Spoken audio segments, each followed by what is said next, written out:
El programa con Miquel Figueroa. Nuestro invitado de hoy tiene un dicho. Dice que lo que comemos hoy será la sangre de mañana y la salud de pasado mañana.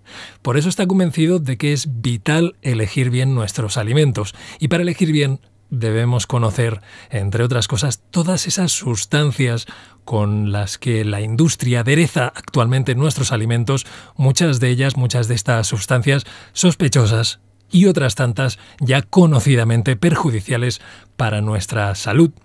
Bien, nuestro invitado es el creador de la frutoterapia, es Albert Ronald, quien junto a Janet Jaime González han escrito el libro Alimentación sana versus transgénicos, aditivos y nanotecnología. Lo tenemos al teléfono. Buenos días, Albert. Buenos días, Miguel. Un saludo muy cordial para ti, para tu equipo de trabajo y todos los oyentes. Un placer tenerte aquí de nuevo, Albert. Hablamos hace un tiempo, hace ya tal vez un par de años, sobre tu anterior libro, sobre tu trabajo en la frutoterapia. Y bueno, pues hace relativamente poco me entero de que habéis sacado otro libro, este del que hablamos, Alimentación sana contra transgénicos, aditivos y nanotecnología. Y por supuesto, pues me ha llamado mucho la atención.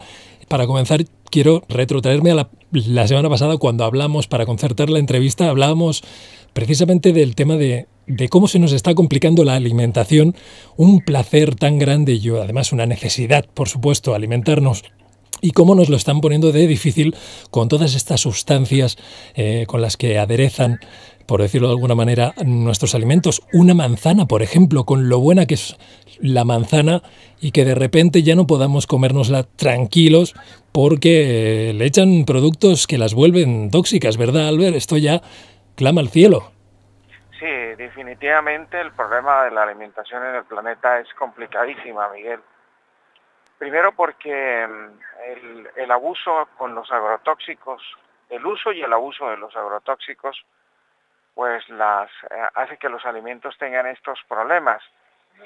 En cuanto a los aditivos y en cuanto a lo que tiene que ver con lo transgénico. Pero aparte de eso tenemos cosas más complicadísimas, y es que para que las frutas y las verduras no se descompongan tan rápido, los supermercados y la cadena de comercialización que se hace de los alimentos le están agregando antibióticos también. Y eso hace que primero nuestra flora intestinal esté hecha pedazos por los antibióticos. Segundo, que hemos creado resistencias a las bacterias, a los virus, a los gérmenes, a los hongos, y esto está creando un problema de salud bastante grave y poco denunciable. Y por supuesto, los agrotóxicos, todos los agroquímicos que utilizamos, pues el 99% son cancerígenos, y desde luego esto hace que el organismo esté absolutamente intoxicado. Y hay que también entender que muchos de estos agrotóxicos son aparte de que intoxican todo el organismo, fundamentalmente son neurotóxicos, que están acabando con los neurotransmisores, están acabando un poco con el cerebro de nosotros, y en cierto modo, como mínimo, nos están atontando, como se dice popularmente. Por lo tanto, ese es uno de los grandes riesgos. Y el otro riesgo que la gente no ha sido consciente es las nanopartículas alimentarias, que estos son pequeñísimos, diminutos microchips que se están utilizando para manipular los alimentos, pero no solamente los alimentos, sino también muchas cosas del organismo. Y en esto sabemos ya nosotros, y lo decimos en este libro, que hay más de 3.000 alimentos o productos alimenticios que ya tienen nanopartículas alimentarias, y este es un riesgo que ni siquiera está en el tapete de la discusión. Somos el primer libro que se escribe y se habla sobre las nanopartículas alimentarias, que es un riesgo mucho más tenebroso que el de los antibióticos, que el de los transgénicos y el de los aditivos. Bueno, pues por si no teníamos ya bastante con todo esto, ¿no? Y de repente aparecen las nanopartículas, un tema del que pues yo sabía bien poco, fue una de las cosas que más me interesaron de vuestro nuevo libro, el tema de la nanotecnología, lo trataremos enseguida, lo iremos tratando, pero ¿qué pasa con nuestra seguridad alimentaria, Albert? Porque es un derecho humano reconocido y existen múltiples organismos de protección o supuestamente de protección, pero parece que no nos están protegiendo tal vez tanto como deberían. ¿En qué queda todo esto entonces? ¿Esa agua de borrajas? ¿De qué se ocupan estos organismos?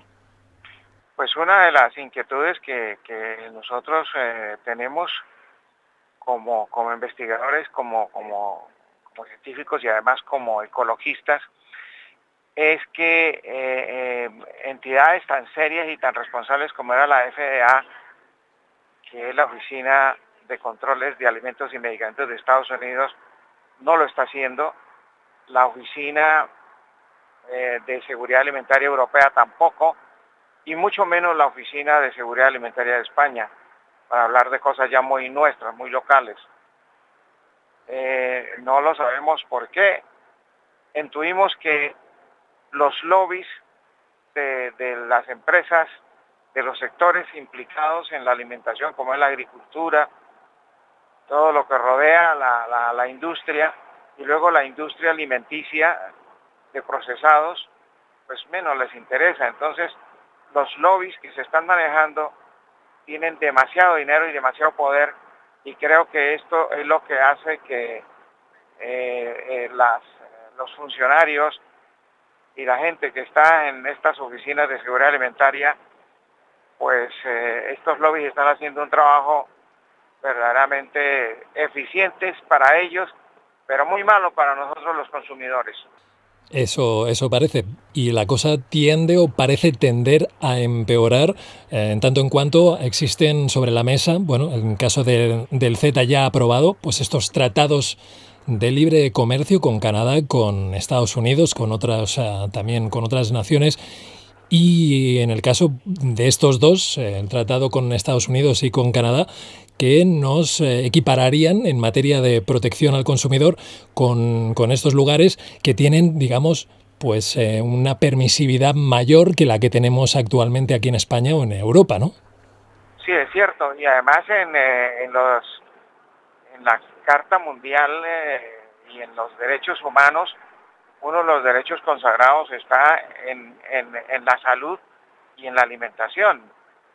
Y creo que esto está en todas las constituciones del mundo, pero como siempre, todo lo que esté manejado por políticos se corrompe. Es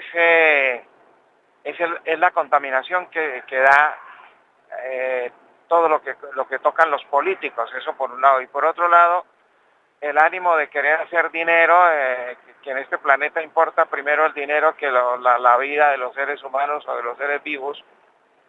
Y el otro problema grave que tenemos es la poca conciencia, y que además los medios de comunicación, la gran mayoría, especialmente los medios de comunicación masivos, pues están al servicio de los lobbies, de todo este entramado empresarial y político, y esto nos está llevando a que de seguridad alimentaria no tenemos, por no decir y por no aterrorizar a los oyentes, casi que nada. Nosotros pensamos que la sociedad civil tiene mucho que decir, y deberíamos, la sociedad civil, empezar a moverse en este sentido, y así como hay lobbies tan poderosos con tanto dinero detrás, la sociedad civil, cuando se une, es mucho más poderosa que cualquier grupo de estos y cualquier situación de estas. Pero lamentablemente los medios de comunicación, que son los que deberían utilizar este tipo de noticias, pues no. Fíjate que en algunos, yo hago 2 programas aquí en Madrid, en 2 emisoras, y lo más curioso es que Eh, Todas las noticias que nosotros publicamos todos los días, que compartimos con los oyentes, miramos en los medios masivos de comunicación, en televisión, radio, en prensa, y es muy poco lo que sale publicado. Y lo otro es que la gente lee economía, lee política, lee algo otras cosas, pero estas columnas, estos artículos de salud, muy poca gente lo lee, que también es un descuido de la sociedad civil, ¿no? Y yo creo que tenemos que implicar esa sociedad civil, Miguel, los pocos medios de comunicación como el tuyo, a que es la sociedad civil la que tiene que exigir que haya la verdadera comunidad, la verdadera seguridad alimentaria, y que volvamos a recuperar la ética en todos los campos, porque es que lamentablemente la ética se ha perdido, Miguel. Sí, en pos del beneficio económico. Bueno, como tú dices, el movimiento civil, las personas, la calle, normalmente tienen la solución y cuando se unen por una buena causa, las cosas pueden llegar a buen puerto.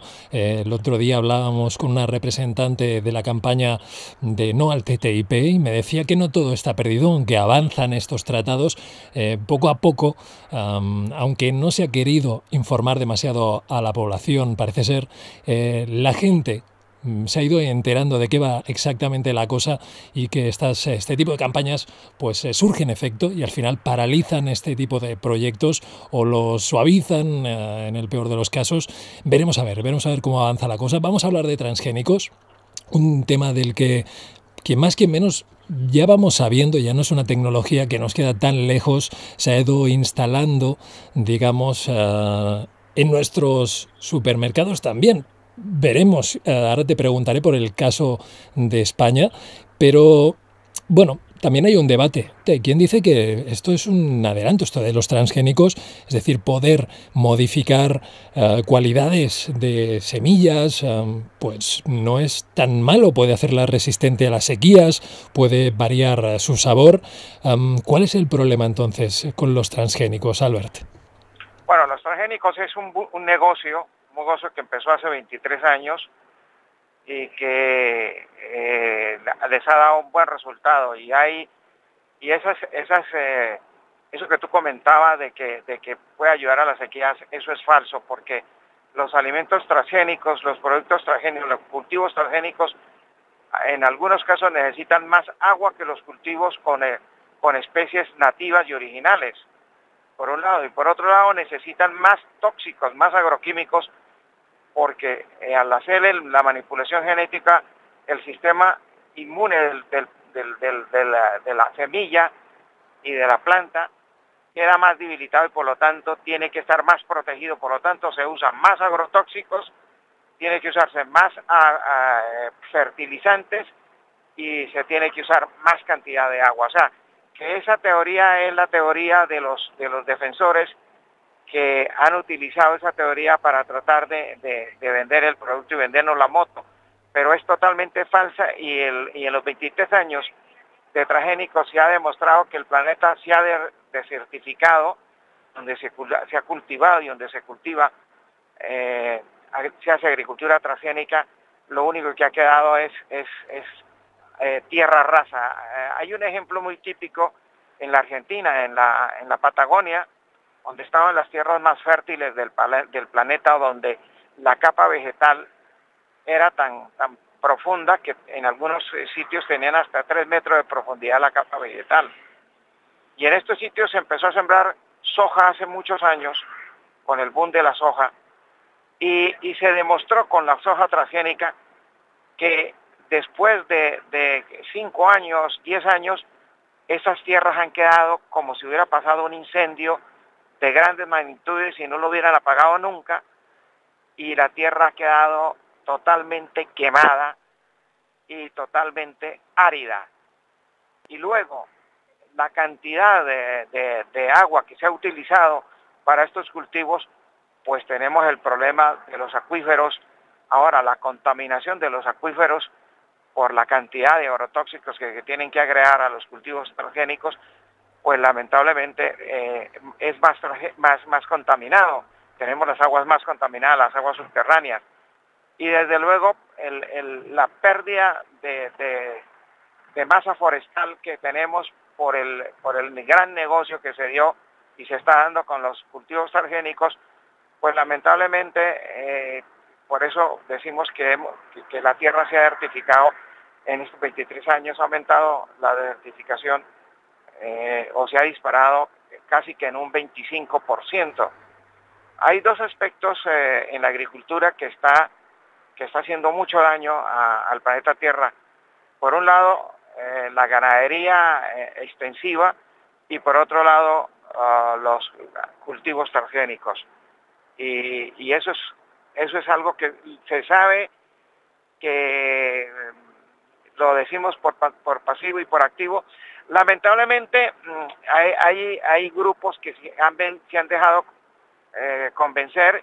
Hay universidades que tienen proyectos de este tipo de investigación que han sido o son financiados por estos lobbies transnacionales, y hay mucho dinero en juego ahí, y hay mucha gente que bueno, con el desempleo que tenemos, ya saben, en España, que la cantidad de científicos que habían trabajando, pues les ha tocado irse del país. La cosa está muy difícil, y quien quiera tener un puesto, quienes mejores están pagos son la gente que trabaja con estas empresas que manejan transgénicos y que manejan este tipo de manipulación, y por lo tanto, pues un joven que sale de la universidad muy bien preparado, pues lo que necesita es trabajar y tener una experiencia, y por eso la comunidad científica está dividida en los que somos conscientes y que no le hemos vendido la moto al sistema, y los que por necesidad y por muchos factores sociales, pues se tienen que replegar a trabajar con este tipo de empresas y hacer este tipo de trabajo, el trabajo sucio, como llamamos nosotros. Y pues ahí está. Yo creo que la discusión no es científica, sino es meramente económica. Uh-huh. Hay muchos aspectos sobre los transgénicos, nos podría llevar todo el día. En el libro los tratas. Yo recuerdo haberlos tratado también bastante extensamente cuando escribimos el libro con Josep Pàmies, Una dulce revolución. Sí, señor. Y hay, como digo, muchos aspectos. Uno de ellos sería, bueno, pues esto que se decía de que los transgénicos acabarían pues produciendo para todo el mundo, es decir, que acabarían con el hambre en el mundo. Hay otros temas que tienen que ver con el control de las semillas, cómo pues los transgénicos pueden ser casi, digamos, la última tecnología para tener aprisionados a los agricultores, que ya no pueden ni siquiera utilizar las semillas de un año para el otro, sino que tienen que seguir comprando una y otra vez. Y con los transgénicos pues ha conseguido incluso esterilizarlas, ¿verdad? Bueno, hay, como digo, muchos aspectos. Yo te quería preguntar bueno, sé que España y en especial Cataluña es uno de los paraísos de los transgénicos, por lo menos por lo que respecta a la investigación, no a la producción, que yo sepa, para comercializar, para la comida, o no sé en sí nuestra o de los animales, pero ha llegado al mercado. ¿Comemos transgénicos, Albert? Sí, y demasiados, y demasiados. Y para darles una idea a los oyentes, es que miren ustedes, entren a un supermercado con ojos desprevenidos. Simplemente observen, y cuando pasen, por ejemplo, por las frutas, miran que todas las naranjas son iguales y brillantes. Eso lo hacen los transgénicos, porque la naturaleza jamás hace una naranja igual a otra, o brillante, o sin una pequita, cuando es normal, cuando es natural. Pero si usted mira los tomates, la misma historia.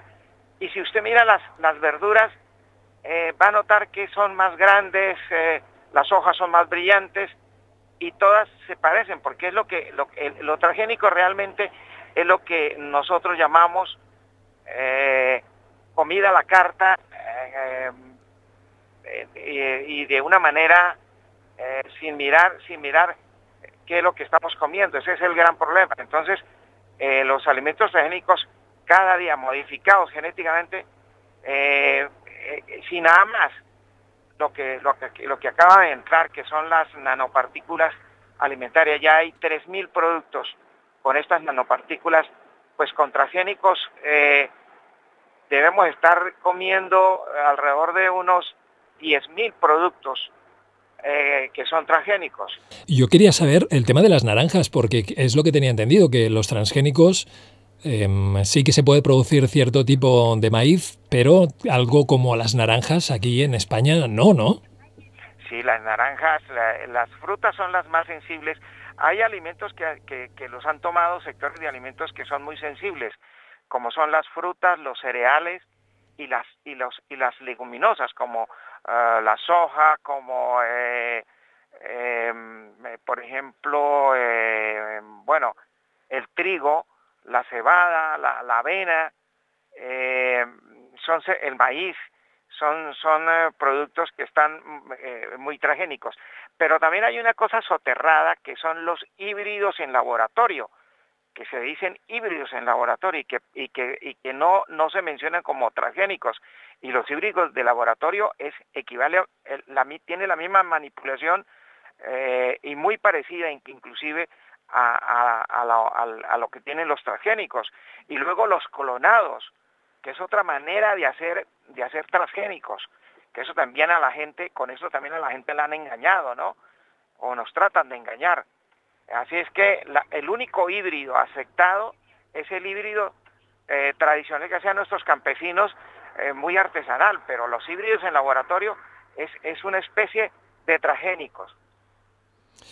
Estamos viendo aquí como una especie de gran experimento a escala mundial, ¿verdad? Es como que estamos jugando a ser Dios, lo cual, por un lado, pues significa progreso, es decir, la aventura de descubrir, de investigar, nos lleva hacia adelante, pero a veces tiene costes. Y con el tema de los transgénicos, bien, como conclusión, si te parece, Albert, y seguimos avanzando, con el tema de los transgénicos parece que no está tan claro lo que pueda ocurrir cuando estamos manipulando la genética, es decir, genes que han evolucionado durante miles, tal vez millones de años de manera conjunta para elaborar un organismo.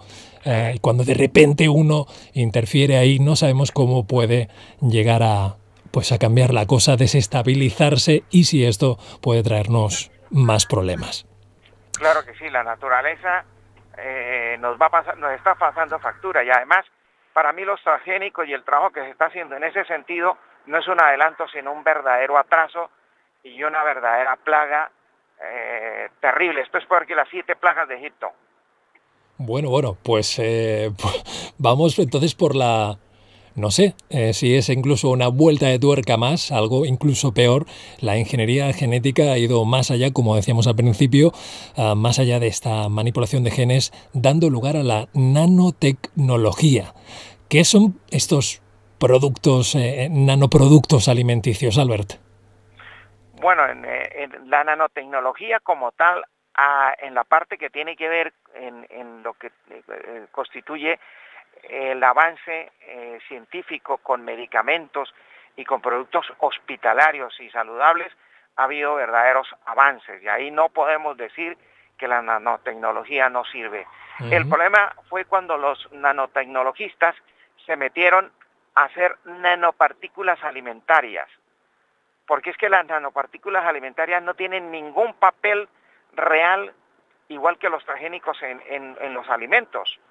Porque en los alimentos nosotros no nos interesa cambiarle el sabor a una espinaca, o cambiarle el sabor a una naranja, o cambiarle el color a un mango.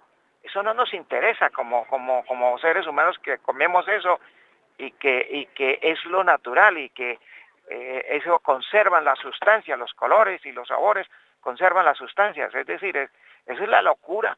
Esta es la verdadera locura y lo máximo que se ha podido hacer en los laboratorios en cuanto a la nanotecnología, que se metieron a manipular las nanopartículas, meterlas a los alimentos, y ahí es donde nosotros pensamos que el problema va a ser gravísimo. Y eso que es una cosa que hasta ahora se están filtrando informaciones y hasta ahora se les está tocando. Pero para finalizar, y para que ustedes vean qué es una nanopartícula, la nanopartícula, lo que sabemos ya a ciencia cierta, es que produce un daño y un efecto muy grave a nivel del ADN.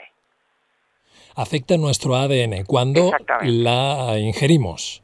exactamente. Ese es el problema de las nanopartículas. Y con eso ya, como se dice en la película, se acaba porque no podía ser más dañino que hacerle daño al ADN de los seres vivos que tomamos un alimento con nanopartículas, sin tener otros conocimientos de manipulación genética a nivel de para qué estamos haciendo un producto que tiene que ver con una nanopartícula. Es decir, ahí nosotros estamos eh, teniendo una gran incidencia y estamos investigando, pero estas cosas ya sabe Miguel que no tienen mucho filtro por razones obvias de que no les interesan y todo lo hacen como pasó con la discusión del Tratado de Libre Comercio con Canadá y Estados Unidos, que los eurodiputados que iban a las reuniones tenían que entrar casi que en calzoncillos porque no les dejaba entrar ni un móvil, los revisaban Sí, y la sí. pregunta que uno se hace, Miguel, es, oye, ese secretismo y ese tipo de cosas, ¿por qué? ¿Por qué? ¿Por qué? ¿Por, Claro, por, claro. por, por qué? Porque lo que se estaba haciendo allí es haciendo toda como dicen las señoras, toda la porquería que nos quieren ahora meter y vender. Si fueran transparentes estas negociaciones, Claro. tendría que estar la prensa y como mínimo los diputados dejarles entrar con ropita y con un móvil y con un ordenador, pero Claro, no. y debate social, que ya sería pedir mucho, pero un poco de debate social, incluso dejarnos votar, si lo queremos o no, eso también sería un paso increíble. Y ¿Cuáles son, claro, cuáles son los usos de la nanotecnología en la alimentación? ¿Para qué se utiliza? pues es que nosotros no le vemos hasta ahora lo que conocemos, no le vemos una utilidad real. Pero algo Lo, dirán, algo lo, estarán diciendo, bueno, pues lo utilizamos para conservar o para... Sí, eh, la teoría es la que nos han contado siempre, pasa con los transgénicos, que es para quitar el hambre en el planeta. Resulta que el hambre en el planeta se ha disparado. El problema de la energía, de la agricultura en el planeta es un problema gravísimo, porque estamos utilizando más tierras para producir lo mismo. O sea que no hemos solucionado nada y sí hemos intoxicado y hemos degradado y hemos deteriorado y la huella ecológica se ha aumentado de una manera muy grande, muy exponencial. Y con las nanopartículas, pues hasta aquí de lo filtrado, lo que conocemos así como terrorífico es el daño del ADN. Imagínense de ahí para adelante qué puede pasar, Miguel. Bueno, tengo entendido que las investigaciones, lo que se está haciendo en nanotecnología y aplicando a la alimentación, va por delante de la normativa. Es decir, la normativa actualmente no está actualizada de manera que pueda normativizar, valga la redundancia, el uso de estas nanopartículas en nuestros alimentos. Es cierto, ese es lo otro, que como no hay normativa, entonces vamos a lo salvaje, a tumba abierta. Y claro, la legalidad, como no hay una legislación en ese aspecto, pues la gente que está haciendo esto, las empresas que están haciendo esto, pues están con las manos libres para hacer todo lo que se les da la gana. Pero las podemos encontrar actualmente, Albert, estas nanopartículas en nuestros alimentos, o es algo que se pretende hacer, o es algo... ¿están No, ahí? no, no, no, Miguel, ya hay 3.000 productos alimenticios con nanopartículas. Eso es lo más grave que está pasando en este planeta Tierra en este momento. Hay que seguir investigando, hay que seguir viendo exactamente cómo avanza esto y como decimos y como dices, de espaldas a la población, de espaldas al debate público. Exactamente. ¿Hay manera, Albert, de saber, mediante tal vez el etiquetaje, si cierto producto tiene nanopartículas o nanoingredientes? No, no, no, no, no hay legislación y acuérdense que los fabricantes y los que hacen este tipo de cosas siempre es a evadir la justicia y siempre es a no estar, es decir, a estar libres de las autoridades. Es decir, esto totalmente es ilegal, ¿no? porque no hay una legislación. Por eso el gran problema es que es totalmente alegal, ¿no? Ese es el gran problema que tenemos. Tienen las manos libres para hacer todo lo que les da la gana. Y como también tienen muchísimo dinero para los lobbies, pues es que nunca se había visto algo tan sorprendente como que un grupo de países como es la Unión Europea, sus diputados que iban a discutir todo este tipo de los tratados, tenían que entrar en la manera como entraron, es decir, con ese secretismo tan brutal. Oye, si las cosas son tan buenas, ¿por qué no se hacen transparentemente Claro, como se claro. tienen que hacer? ¿Y por qué a un legislador, a un eurodiputado le exigen dentro del Tratado de Libre Comercio que el tío tiene que ir en calzoncillos, entrar al salón en calzoncillos y le tienen que revisar la ropa y le tienen que revisar todo porque no puede entrar ningún objeto que pueda grabar o que pueda salir y divulgarlo? Es decir, eso ya es sospechoso desde todo punto de vista y ahí es donde uno se cuenta cómo este planeta lo están manejando 20 familias a su antojo y no es que seamos conspiranoicos, es que cada vez cuando esto que sabemos nosotros es filtraciones que se dan que alguien de los que están adentro tiene un poquito de conciencia y sale y nos cuentan, pero si no fuera así estaríamos totalmente a oscuras y el conocimiento, por ejemplo lo que escribimos en este libro sobre las nanopartículas, no lo hubiéramos podido escribir porque no lo sabríamos. Bien, bueno, pues hay un último de estos aderezos, por decirlo de alguna manera, de los que habláis en el libro. El libro se llama Alimentación sana versus contra transgénicos, aditivos y nanotecnología. Nos queda entonces hablar de los aditivos, unos aditivos que, bueno, yo el otro día escuchaba y veía en la televisión cómo hacían un debate, cómo trataban de exponer de manera didáctica para todos nosotros, pues esto de los aditivos, los supuestos problemas que pueden traer. Me pareció un poco cándido el comentario de una de las personas, de uno de los supuestos expertos, que decía cómo saber si un aditivo es malo para nuestra salud o no lo es. Y decía, bueno, pues si está aprobado, si ha sido aprobado por los organismos competentes, entonces es que es bueno para nuestra salud. Pero claro, no acaba de encajar cuando algunos aditivos han sido prohibidos ya y otros se conoce, aunque no se ha actuado sobre ellos, se conoce que son malos para la salud. Pues hay países que tienen una legislación en ese sentido bastante buena, como Alemania, como Francia, como Inglaterra, como los países escandinavos y algunos países de América Latina, porque no solamente los países desarrollados tienen buenas legislaciones, y hay aditivos que están prohibidos en estos países.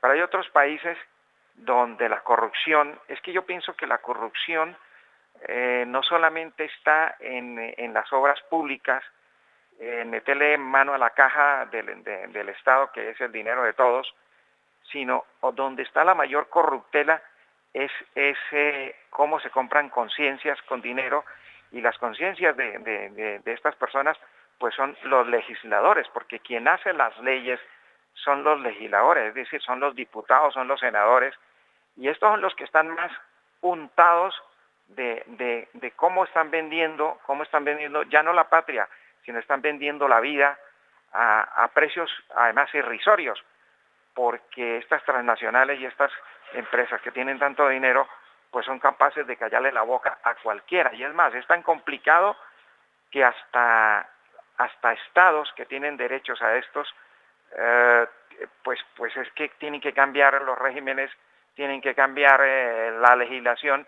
Es decir, la manipulación en ese sentido es tan extraordinaria y es tan brutal que hasta el sector, la comunidad científica, que era una de las comunidades más respetadas, cada día vemos que se sesga tanto, se vende tanto, la ética se ha perdido, que la comunidad científica, el ser científico, ya toca preguntar, ¿usted es de los buenos o es de los malos? Porque si es de los malos, pues ya no tengo por qué yo creerte a ti, porque usted es de los malos. O sea que hasta en eso tenemos que tener cuidado a quién le creemos. Y eso está pasando muchísimo en la prensa, porque a los periodistas el sector de la prensa no está especializado en prensa científica. No hay todavía un máster o una especialización en prensa científica. Si todavía no lo hay en prensa ambiental, pues imaginen en la parte científica. Y si nos vamos a las revistas científicas, todas las revistas científicas, quien las respalda y quien las ha fundado han sido las transnacionales.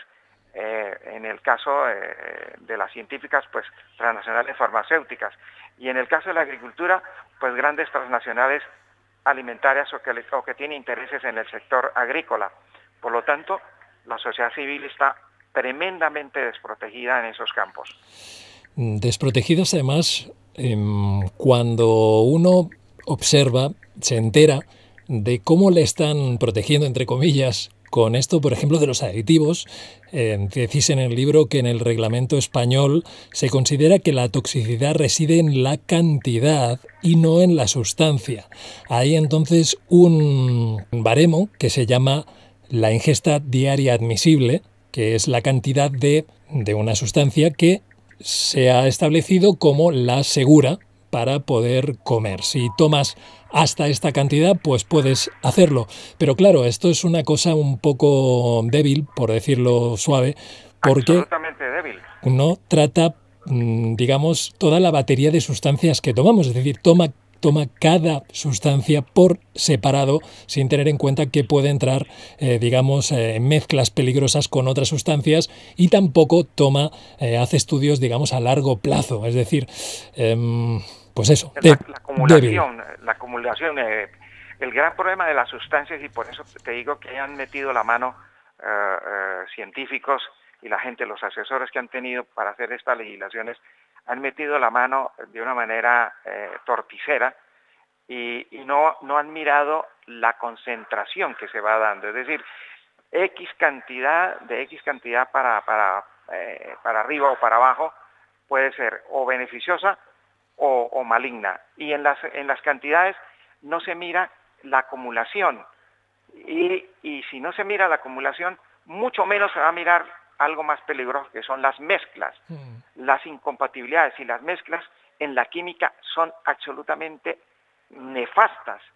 Si hay una mala mezcla con un producto que es incompatible con el otro, pues tenemos ese problema tan gravísimo que puede generarse otro tóxico que no está visto por una legislación. Sí. Porque esa es la química. Y eso no se contempla en la legislación. Algo tan lógico, algo tan evidente para nosotros y para quien esté escuchando probablemente, ¿no? Pues esto efectivamente no se contempla, ¿no? Exactamente, y ahí es donde está el gran peligro. Y mire, ayer salió un informe absolutamente demoledor.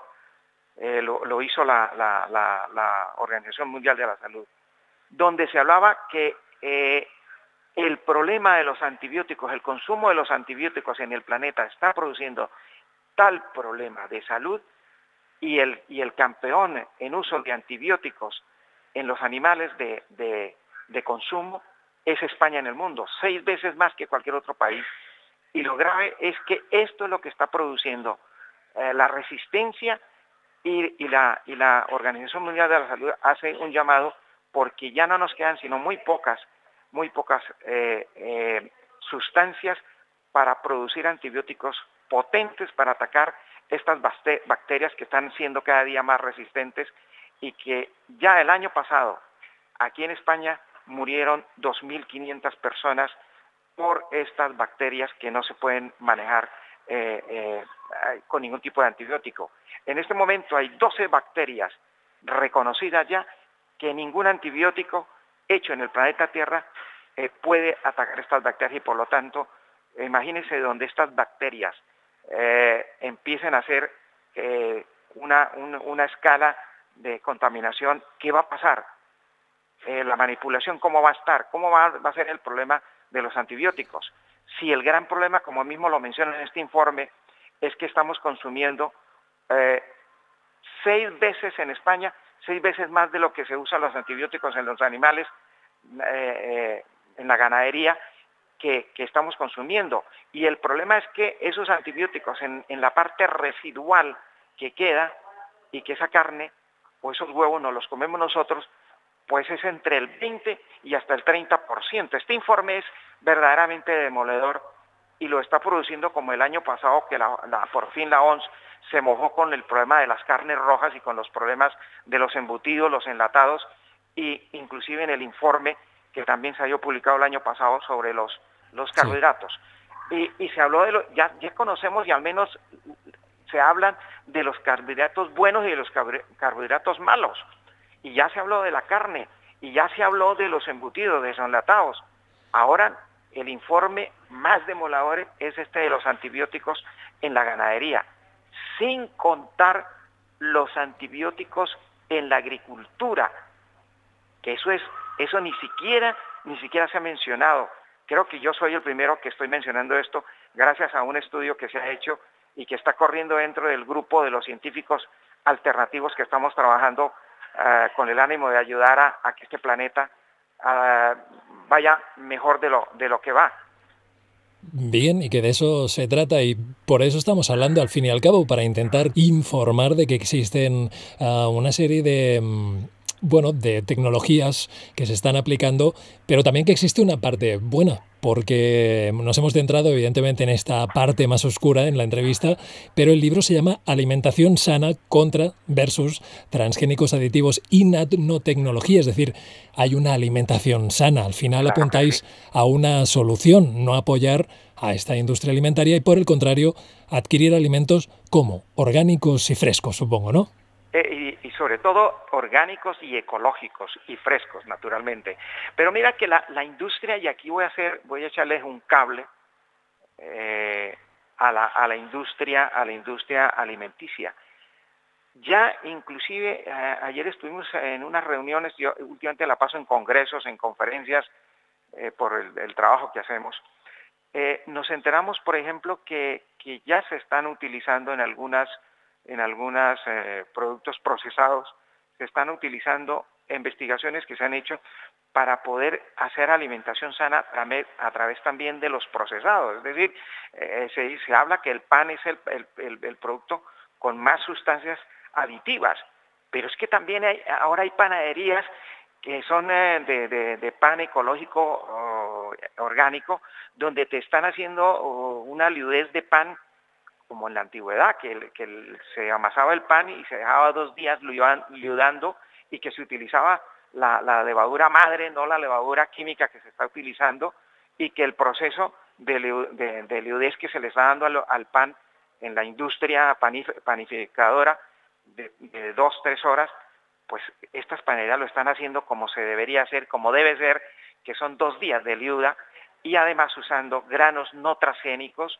elementos no tóxicos, y podemos comer tan sano. Eso mismo está pasando con muchos sectores de la industria procesadora de alimentos, que saben que también, así como hay una corriente terrible que está siguiendo esto de lo malo, también hay un despertar de conciencia, especialmente en los jóvenes, en esta gente que le duele el dolor de los animales, en esta gente que le duele que este planeta vayamos a dejárselo a nuestros hijos y a nuestros nietos despedazado, vuelto nada, como hemos visto ya con el cambio climático, y que ya lo hemos vivido con los incendios, con las inundaciones, con un verano tan raro como el que acabamos de pasar. En fin, el problema en el planeta Tierra está siendo tan complicado que necesitamos periodistas como tú, Miguel, medio de comunicación como en el que tú trabajas y como en el que yo hago mis 2 programas aquí en Madrid, porque es la única solución para que se hagan este tipo de trabajos. También quiero desde aquí decir que en Andorra hay un periodista también muy consciente, que es Ferran Prat, que está haciendo un programa maravilloso que es Sapiens, que todos tenemos que unirnos en una cadena, así como ellos están unidos para hacernos, como dicen las señoras, perrerías. Pues nosotros tenemos que, los que estamos en la parte buena, tenemos que unirnos así como nos unimos para que a nuestra querida revolución de la stevia de nuestro querido Josep Pamier, fíjate que ya lo logramos, que no lo seguirán molestando con la stevia. Se le echó por tierra todo lo que pasaba ahí con la stevia, pero es la unión de la gente, que sea consciente de este tipo de cosas y que además sean abiertos, porque es que lamentablemente si seguimos solamente pensando que la ciencia se hace en las universidades o en los institutos conocidos, pues eso ya no es cierto. La verdadera ciencia se está haciendo en los alternativos, no en el establecimiento, porque el establecimiento está vendido al poder y el poder hace lo que se le da la gana. Bien, bueno, es un mensaje que queda ahí y yo lo comparto totalmente en decirle a la gente, a las personas, decírmelo a mí mismo otra vez, recordármelo, que cuando ponemos dinero para comprar un producto estamos apoyando mucho más, estamos haciendo un acto global porque estamos apoyando un tipo de industria u otra y por lo tanto tenemos en nuestra mano cambiar lo que creamos por conciencia que debemos cambiar. Bueno, Albert, ha sido un placer de nuevo tenerte aquí en el programa. Hemos hablado de estos aderezos que tan difícil nos están poniendo alimentarnos de una manera tranquila, de una manera, pues sana, saludable. Y no sé, vamos a ir siguiendo, por supuesto, tus trabajos y espero poder tratar nuevos temas contigo.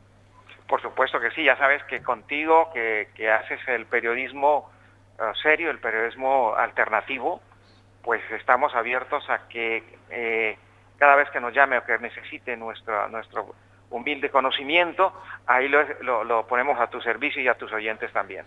Pues te mando un fortísimo abrazo y quedamos así, hablamos pronto. Un abrazo, Desde Albert. luego, un abrazo y no se les olvide el libro, este libro, lo recomiendo para que lo adquieran, es un libro que debería estar en la cocina de toda casa que procure tener una muy buena salud, porque lo que comemos hoy es la sangre de mañana y la salud de pasado mañana.